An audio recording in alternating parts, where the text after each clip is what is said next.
ഇന്ന് ബബിതയും കൃഷ്ണമോളും അലീനയെ അടുക്കളയിൽ കയറ്റിയില്ല. അവർ തന്നെയാണ് ഫുഡെല്ലാം ഉണ്ടാക്കിയത്. എല്ലാവരും കൂടി ഒരുമിച്ചിരുന്ന് ഫുഡ് കഴിക്കുകയാണ്. എല്ലാവരുടെയും മുഖത്ത് നല്ല വിഷമമുണ്ട്.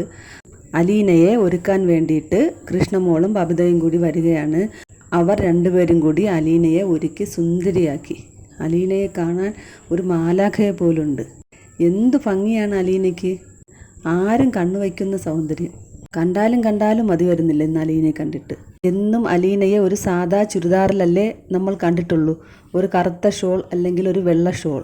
ആ അലീനയെ ഇത്രയും സുന്ദരിയായി കണ്ടപ്പോൾ എന്ത് ഭംഗിയാണ് അലീനയ്ക്ക്! നല്ല സാരി, ആഭരണങ്ങൾ, ഹെയർ സ്റ്റൈൽ മാറ്റി നന്നായി ഒരുക്കി നല്ല രസമുണ്ടായിരുന്നു. മുഖത്ത് മേക്കപ്പ് ചെയ്തുകൊണ്ടിരുന്നപ്പോൾ അലീന കരഞ്ഞു.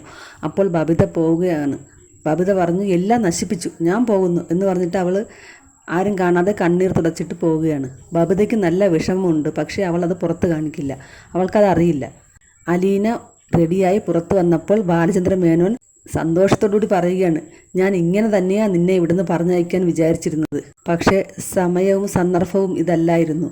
ബാലചന്ദ്ര മേനോൻ്റെ അഭിനയം സൂപ്പറായിരുന്നു.